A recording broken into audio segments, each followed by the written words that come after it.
나는 매일 책을 읽기로 했다. 지은이는 김범준, 출판사는 비즈니스 북스입니다. 먼저 프롤로그부터 읽어드리겠습니다. 책을 읽는 사람은 흔들리지 않는다. 몇 년 전만 해도 내가 책을 쓰게 될 줄은 몰랐다. 전국을 누비는 강연자가 된다는 건 꿈도 꾸지 못했다.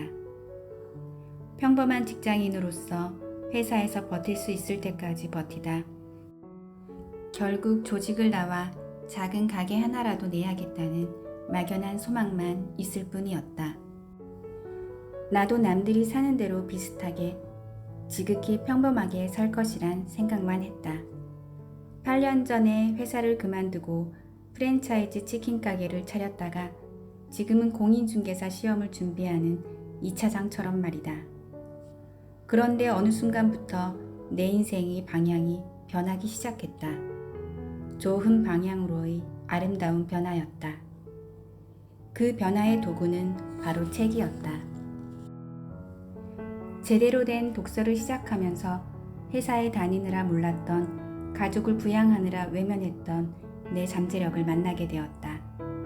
그 잠재력을 현실 세계에 펼치는 법을 책에서 배웠다. 그렇게 마음속에 꽁꽁 숨겨뒀던 일들이 하나하나 실현되기 시작했다. 습관이라는 마법. 일상을 찬찬히 들여다보면 누구나 매일 행하고 있는 자신만의 습관을 발견하게 된다. 이를테면 아침에 일어나자마자 물 한 잔 마시기, 직장에서 두서너 층 정도는 계단으로 오르기, 점심 식사 후 가벼운 스트레칭 하기, 저녁마다 일기 쓰기 등이 그것이다. 그런데 이런 사소한 습관이 인생을 보다 풍요롭고 건강하게 하는 결정적인 이유가 되는 걸 우리는 미처 깨닫지 못하는 경우가 많다. TV 편성표만 봐도 하루에 꼭 하나는 보통 사람들이 쉽게 지나치는, 하지만 누군가는 적극적으로 활용해 인생의 성공 비결로 만든 이 사소한 습관을 소개하는 프로그램이 있다. 그럼에도 우리는 무의식적으로 행하는 습관을 위대함에 이르는 길이란 관점에서 보기보다는 그냥 지나쳐도 되는 아무것도 아닌 것으로만 바라본다. 습관을 어떤 시선으로 바라보느냐에 따라 일상이, 인생 수준이 달라짐을 모르는 안타까운 일들이 지금도 우리 주변에서 벌어지고 있다. 영어 단어를 외우던 습관으로 한 아이가 동시통역이 가능할 만큼 영어를 잘하게 되었다는 이야기를 들었다. 좋은 습관이 가져온 아름다운 결과다. 그 반대도 있다. 폭식하는 습관 때문에 살이 찌고 몸이 둔해져 몸과 마음이 병들었다는 경우다. 우리 삶은 대단한 게 아니다. 작은 습관들이 모여 이루어진 결과물일 뿐이다. 그렇다면 결론은 나왔다. 자신의 삶을 보다 긍정적으로 변화시키고 싶다면 좋은 습관을 가지려는 의지와 노력이 필요하다. 내게도 현재의 삶을 긍정하며 미래의 인생에 희망을 품게 만든 좋은 습관 하나가 있다. 이미 짐작했겠지만 매일 책을 읽는 습관이다. 어릴 적부터 책을 좋아했지만 그것은 단지 취미로서 가볍게 읽는 수준이었을 뿐 내 삶을 송두리째 바꾸는 힘이 될 거라고 생각하지 못했다. 실제로도 성인이 되어서 상당 기간 동안 독서는 내 삶에 아무런 도움이 되지 못했다. 하지만 인생의 고비에서 무의미한 취미가 아닌 전략적인 습관으로 책을 읽어보자고 다짐했던 바로 그 순간부터 독서는 내가 감히 꿈꾸지 못했던 것들까지 하나하나 긍정적으로 성취하게 해주는 도구가 되었다.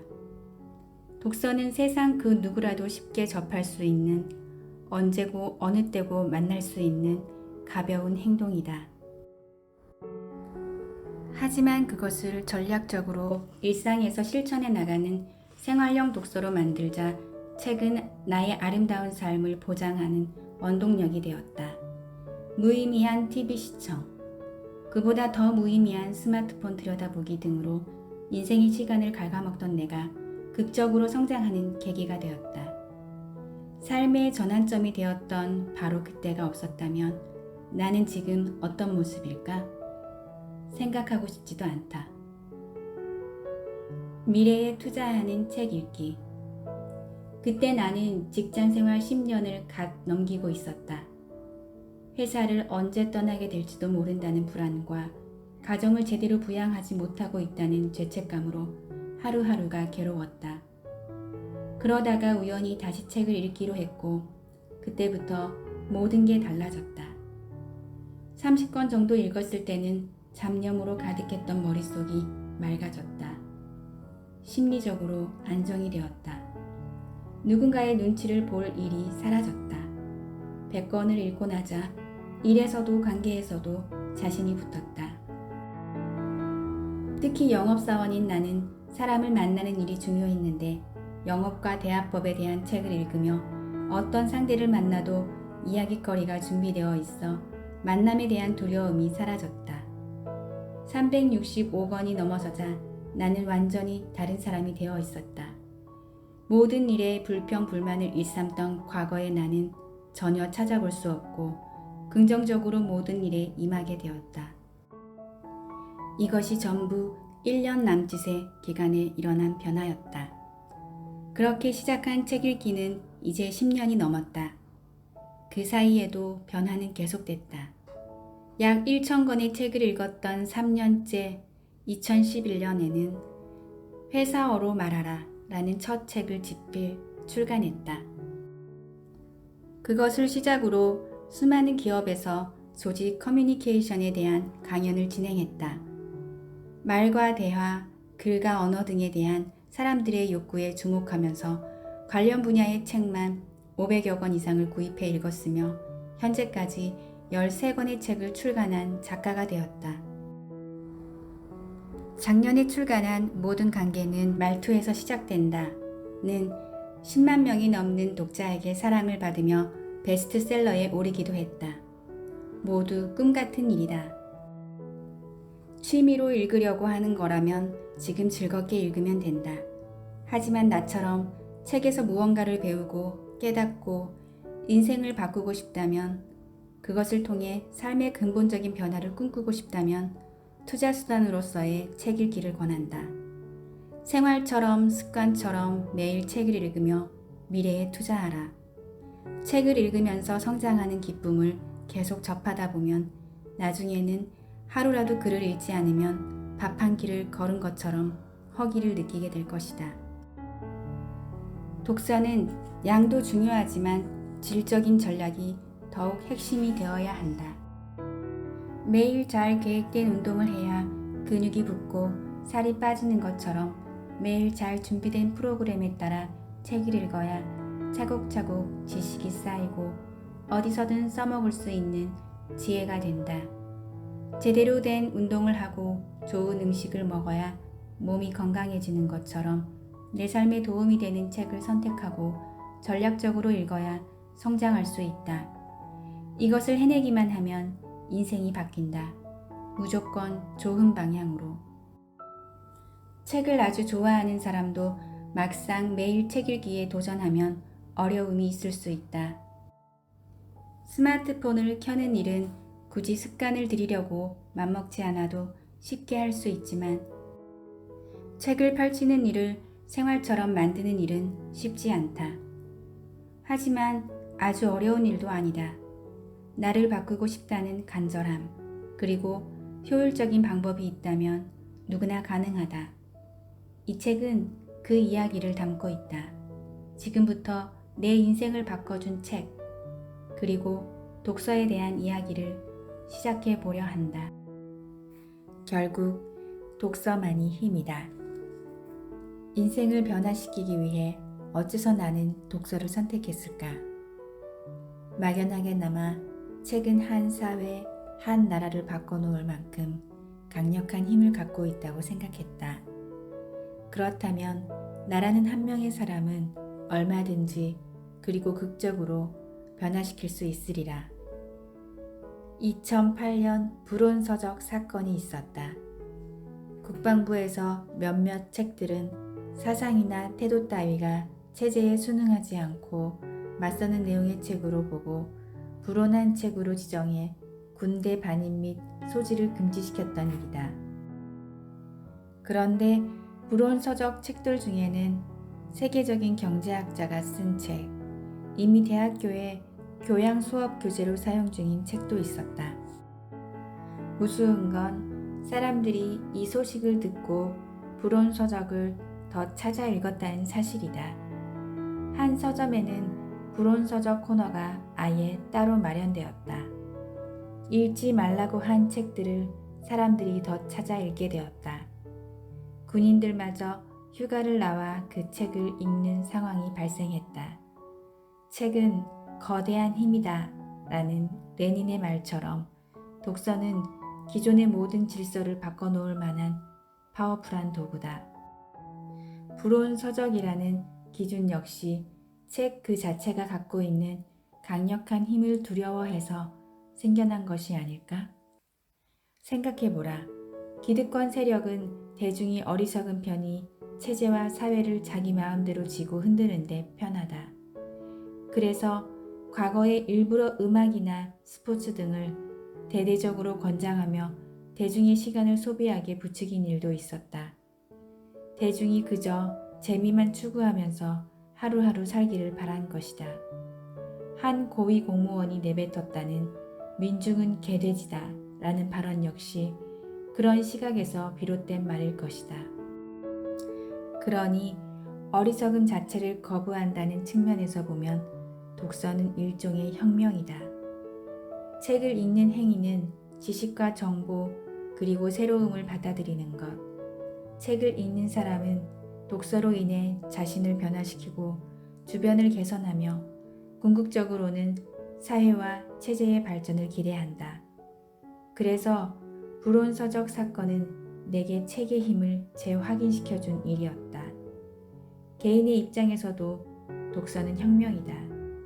독서는 스스로를 깨부수는 행위이다. 과거의 자신을 전복하고 주저없이 앞으로 나아가게 만든다. 영화 설국열차를 보았는가? 얼어붙은 세상에서 살아남은 사람들은 무의미하게 끝없이 도는 기차에 타고 있다. 이 기차는 나름의 질서를 가지고 운영되는데 맨 뒷칸에는 오직 생존이 목적인 사람들이, 앞칸에는 나름의 문명 생활을 누리며 사는 사람들이 있다. 영화는 뒷칸에 있던 사람들이 투쟁을 통해 앞칸으로 전진하는 과정을 그린다. 독서 역시 이 영화의 전개 과정과 비슷하다고 생각한다. 생존만을 바란다면 뒷칸에 머물러도 상관없다. 그러나 더 나은 미래를 향해 전진하고 싶다면 새로운 세계로 한 발 한 발 전진해야 한다. 그 새로운 세계로 진입하기 위한 무기가 바로 독서다. 그리고 혼자 방구석에서 책을 읽어도 이 자체가 사회적 행위라고 나는 생각한다. 지은이와 소통하는 일종의 커뮤니케이션 말이다.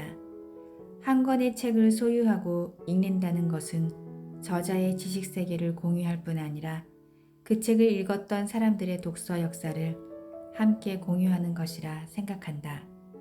그 책을 쓰도록 하고 그 책을 아꼈던, 그 책을 후대에 남기려 했던 사람 모두의 세계관과 가치관까지 나눈다고 말이다. 그것이 기존의 내가 가진 생각에서 나아가는 출구가 된다. 새로운 출구는 기존의 자신으로부터 깨어지게 만들어주고 종국의 나 자신을 현명하게 만들어준다. 저자의 어깨에 올라 넓은 세상을 보자. 다음은 구글 학술 검색 사이트에 있는 아이작 뉴턴의 말이다. 거인의 어깨에 올라서서 더 넓은 세상을 바라보라. 나는 이 문구가 독서의 효용을 그대로 표현하는 말이라고 생각한다. 단어 하나만 바꾸면 말이다.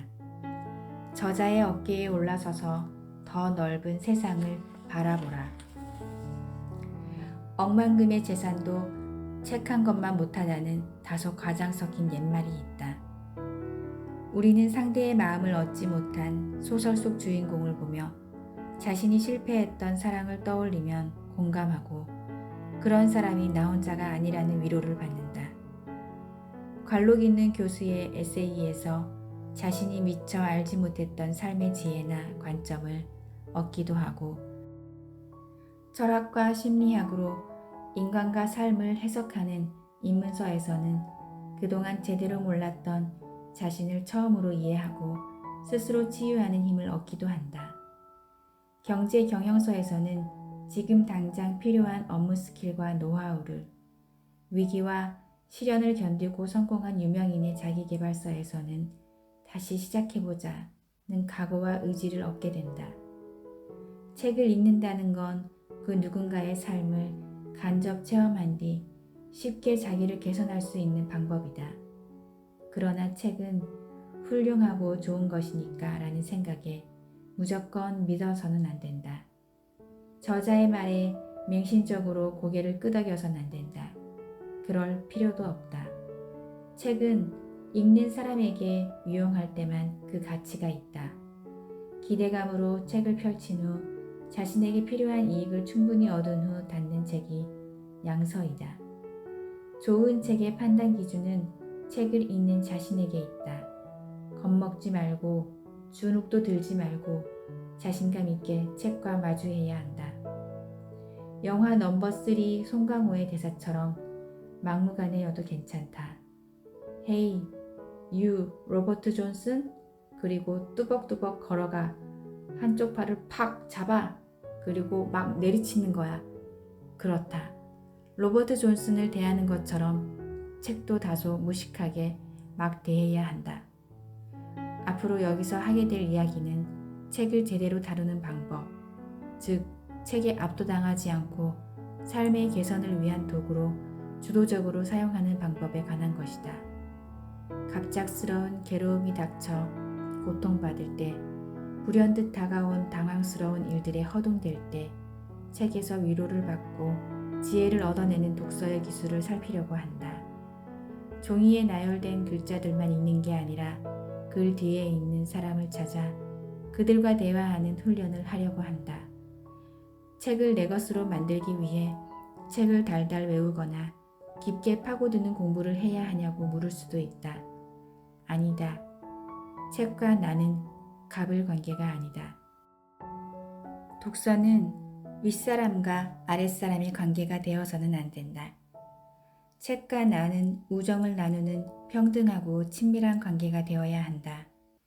내가 필요할 때 좋은 친구에게 무엇이든 물어보듯 책과 친해져야 한다.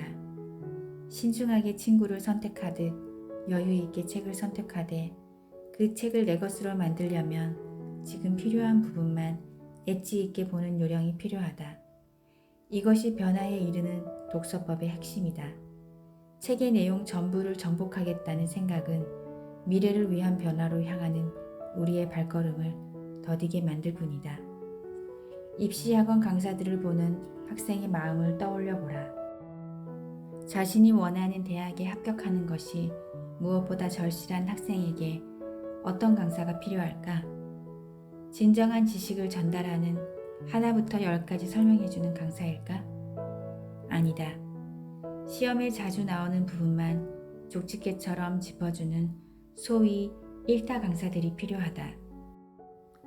그래야 시간 대비 최고 효율의 공부로 합격 확률을 높일 수 있기 때문이다. 독서도 마찬가지다. 교보문고, 영풍문고, 반디앤루이스, 종로서적 등의 오프라인 서점에 들러보자. 읽고 싶은 책들은 하루가 다르게 새롭게 출간된다. 서점에 깔린 책만 해도 수만 권, 거기에 매일 수백 권의 책이 쏟아져 나온다. 지식의 세계 역시 빠르게 변한다.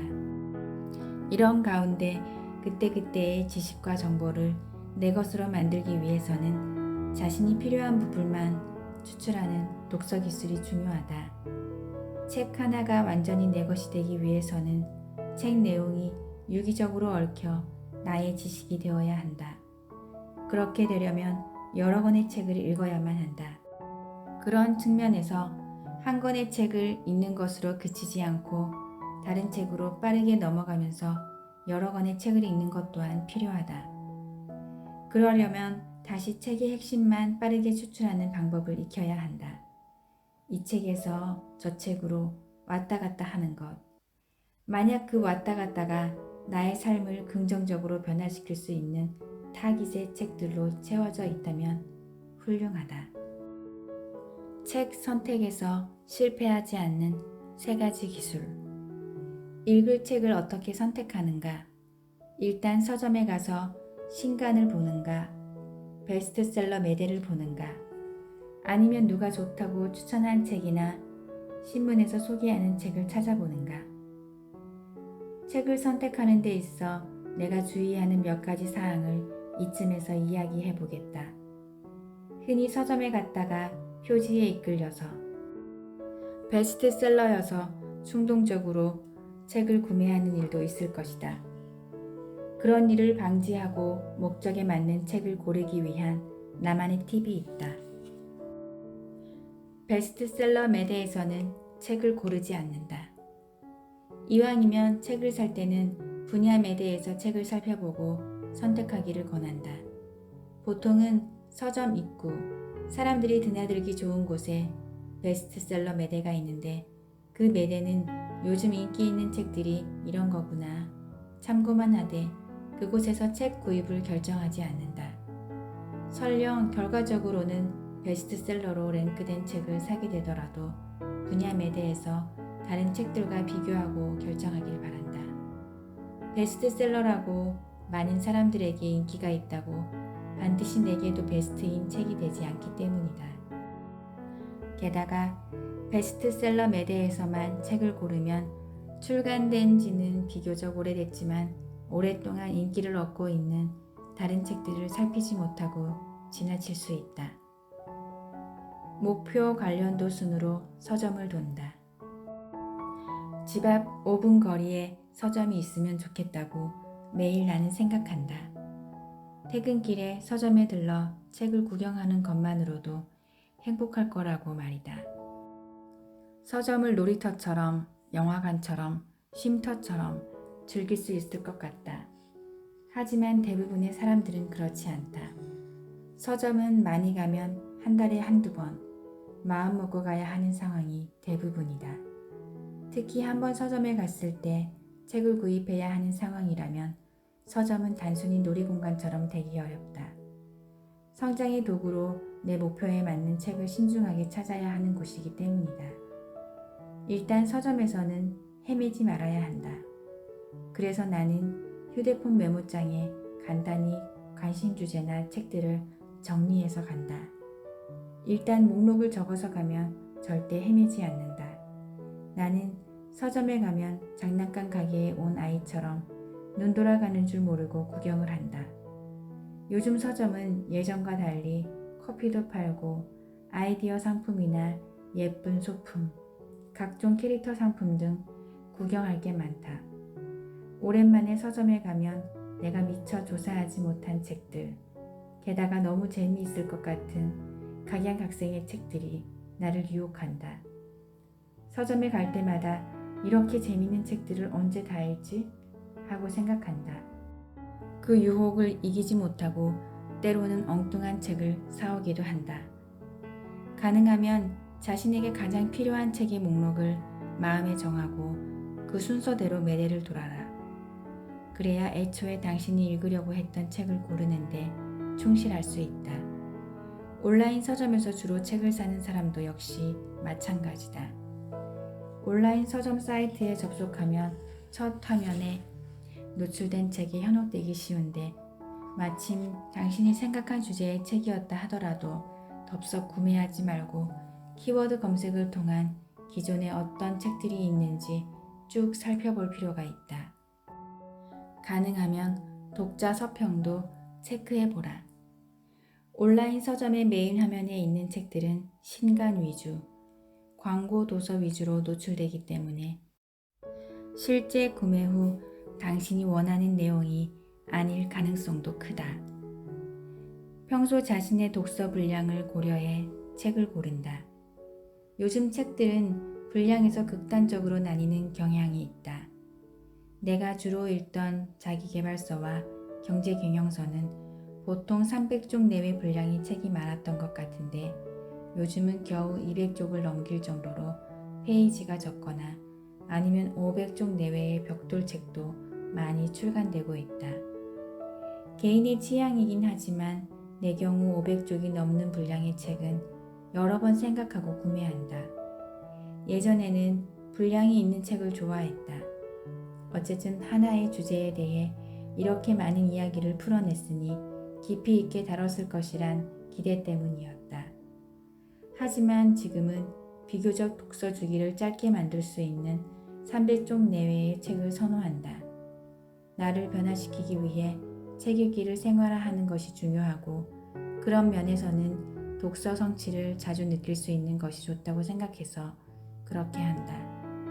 단적으로 말하면 깊이가 있고 없고보다는 그 책을 읽을 수 있느냐 없느냐가 더 중요한 문제이기 때문이다. 양이 많으면 독서의 루틴이 깨지기 쉽다. 이후에 이야기할 발췌독에 익숙한 사람이라면 벽돌책도 빠르게 독파할 수 있겠지만 그런 수준에 이르기까지는 어느 정도 시간이 필요하다. 책을 선택할 때 평소 독서 습관을 고려해 양적으로 적당한 책을 고르는 것이 실패하지 않는 독서법임을 기억하자. 책 읽기로 제2의 인생을 설계하다. 지난주 회사에서 발표할 일이 있었다. 10분 남짓의 발표였다. 업무에 대한 성공 사례를 설명하는 자리였다. 내가 발표한 성공 사례는 달리 특별할 것도 아니었다. 내용 그 자체만으로는 평범하기 이를 데가 없었다.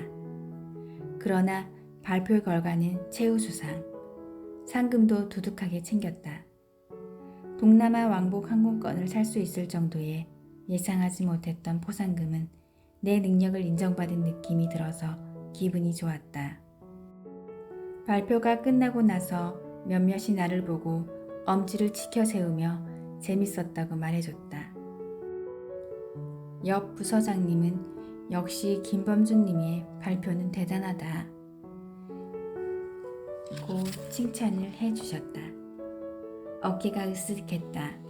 나이를 먹어도 누군가 칭찬을 해주면 어깨가 들썩여지는 게 사람 마음인가 보다.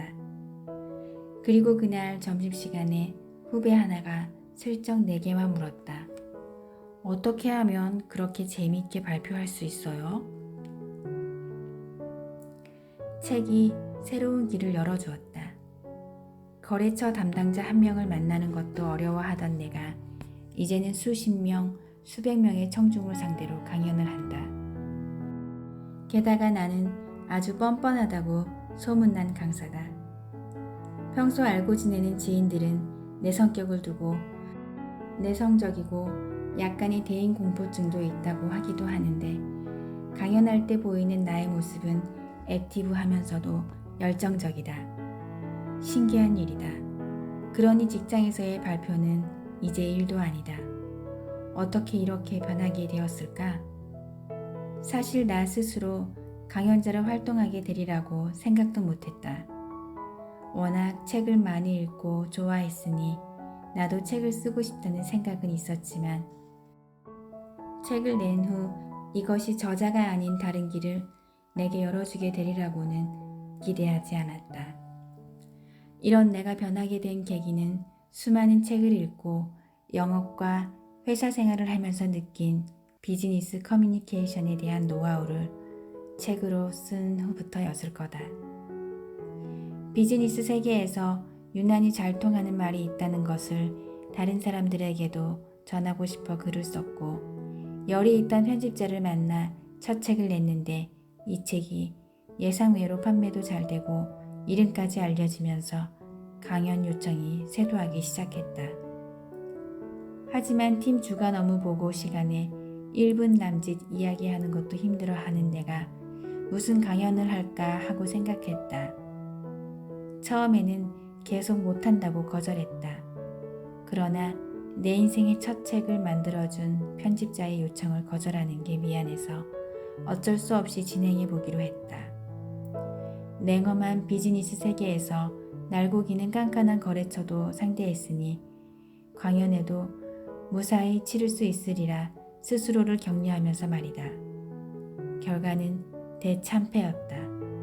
소수를 상대로 하는 커뮤니케이션과 다수를 상대로 하는 커뮤니케이션은 완전히 다르다. 시선을 어디에 둬야 할지, 마이크를 쥐지 않은 손은 무엇을 해야 할지, 단상이 좋은지 청중과 가까이에서 말해야 좋은지 온통 모르는 것 투성이었다. 마이크를 쥔 손은 덜덜덜 떨리고 있었다. 청중들은 뭐라고 하나 보자 라며 매서운 눈초리로 나를 평가하는 것 같았다. 결국 나는 2시간 예정이었던 강연을 50분 만에 마치고 질의응답 시간도 없이 종료했다. 이 사건은 내 인생의 흑역사 중 하나로 꼽힌다. 그 길로 바로 서점에 가서 책을 샀던 기억이 난다. 프레젠테이션, 발표, 파워포인트에 관한 책들을 종이 가방 2개에 가득 넣어서 낑낑대며 집으로 가져오던 기억이 새롭다. 그렇게 새로운 변화를 위한 책 읽기를 시작했었다. 그 후로도 강연 요청이 계속되었는데 결론적으로 말하면 읽은 책이 쌓여가는 만큼 내 강연 실력도 점점 나아져 갔다.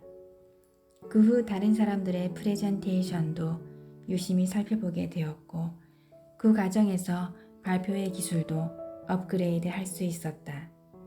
한 저자의 강연회가 기억난다.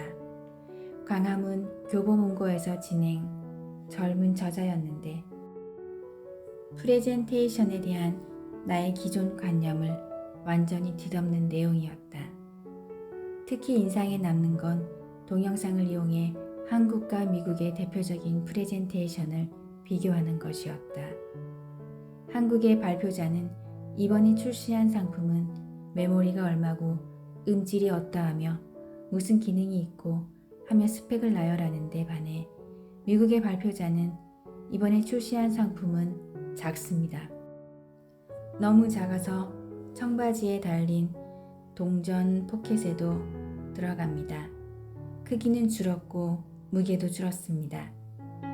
경쟁 상품과 비교해 보겠습니다. A사의 상품보다 30%가 가볍습니다. B사의 상품보다는 40%가 더 작습니다. 라며 오직 작다는 컨셉을 집요하게 물고 늘어졌는데 그 임팩트가 상당했다. 미국의 발표자는 아시다시피 세상을 떠난 스티브 잡스였다. 강연자는 이 두 사례를 비교하면서 프레젠테이션이란 어떤 것이어야 하는지 극명하게 알려주었다. 이제 나도 크리에이터. 그때 참석했던 저자 강연회로 이것저것 나열하기만 하는 강연의 문제점을 깨닫게 되었다. 그 후로는 청중의 입장에서 강연이 어떻게 인식될 것인지 고민하게 되었다. 그리고 이번 강연의 청중은 사원부터 사장님까지 다양하게 분포되어 있으니 리더의 커뮤니케이션, 부하의 커뮤니케이션, 동료 간의 커뮤니케이션, 고객과의 커뮤니케이션에 대해 전부 이야기해 주세요 라는 강연은 정중히 거절할 줄도 알게 되었다. 한두 시간 남짓의 시간에 이렇게 모든 얘기를 하면 죽도 밥도 안 되기 때문이다. 어쨌거나 그렇게 10여 년이 흘렀다. 지금은 10명이든 1000명이든 얼마든지 자신 있게 강연을 진행할 수 있다. 그 중심에는 책이 있었다.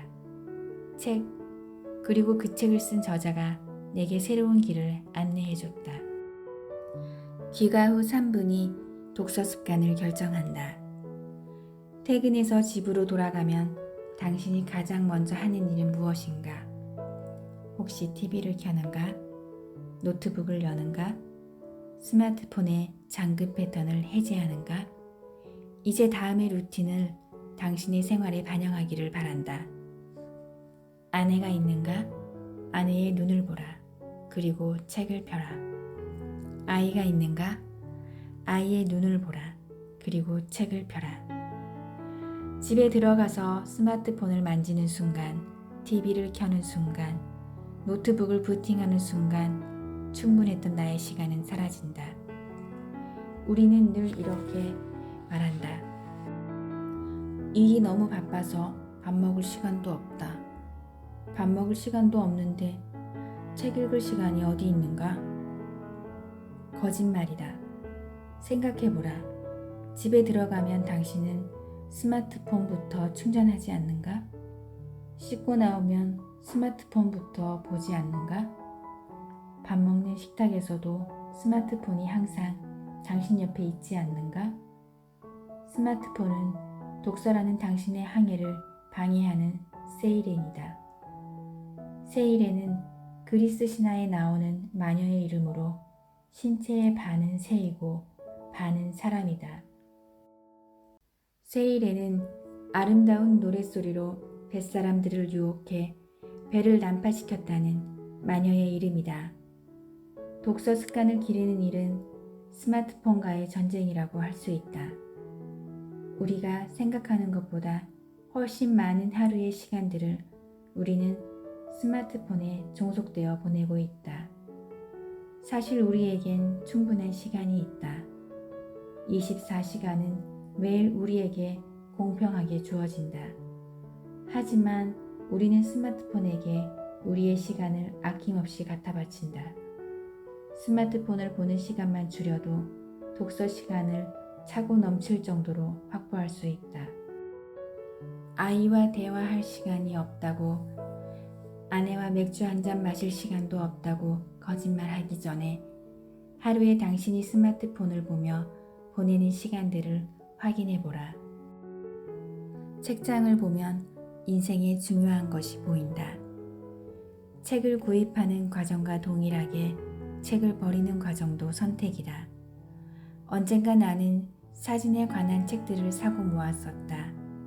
단행본은 물론 월간지까지 꽤 많은 책이 책장을 가득 채우고 있었다. 그러던 어느 날 잘 나가는 회사 동기가 사내 강사로 나서서 우리 회사의 재무제표에 대해 프레젠테이션 하는 걸 보게 되었다. 숫자 몇 개를 갖고 지금 현재의 우리 회사의 상황을 설명하는 것을 보고 멋있다는 생각과 함께 나는 그동안 뭘 하고 있었지? 하는 자괴감이 들었다. 퇴근하고 집에 도착해 사진에 관한 책을 모두 버렸다. 온라인 서점에서 회계와 재무에 대한 몇 권의 책을 주문했다. 내가 해야 할 독서는 사진에 관한 것이 아니라 회사의 숫자에 대한 것임을 깨달은 것이다. 내 인생에 변화를 주고 싶은 마음이 컸다. 사진에 관한 책을 버리면서 나는 지금 필요한 지식과 지혜가 무엇인지 다시 생각해 보게 되었다. 재무 쪽은 전혀 문외한이었기 때문에 관련된 책을 읽는 건 다소 어려운 일이었지만 그래도 그때 관심을 둔 덕분에 지금 나름대로 재무제표를 보며 회사의 건전성을 추측해보는 실력이 된 것 같다. 어쨌거나 과거의 책을 버리면서 내 열정의 방향을 알았다는 것, 곧 나에게 소중한 것이 무엇인지 알게 되었다는 것은 최고의 소득이었다. 책을 버리는 것은 일종의 자기 발견이다. 물론 책이 고작 몇십 권밖에 없다면 이런 정리는 시기상조일지도 모른다. 책을 사 모으는 건 역시 연습이 필요하다. 다만 책 보관의 임계점을 넘어서는 순간 곧 몇백 권으로 불어난 책을 보면서 답답함을 느낀다면 책을 정리해야 한다. 그 책들을 정리하면서 나의 열정을 다시 발견하게 되고 내가 하고 싶은 일을 찾는 소중한 순간을 깨달아야 한다. 더 이상 책을 버릴 수 없다고 느낀 그 순간 최대한 객관적으로 책을 남기고 선택하는 힘, 이 능력을 기를 필요가 있다. 이 책은 저와 같은 책민이한테 많이 도움이 되는 책이에요. 책을 고르는 법, 책을 읽는 법, 책을 정리하는 법 등등 여러 가지 상황에서 책을 대하는 방법을 소개하고 있으니까 궁금하신 분들은 사셔보셔도 좋을 것 같아요. 오늘 제가 읽어드린 내용이 도움이 되었다면 구독, 좋아요, 알림 설정까지 꼭 부탁드립니다. 감사합니다.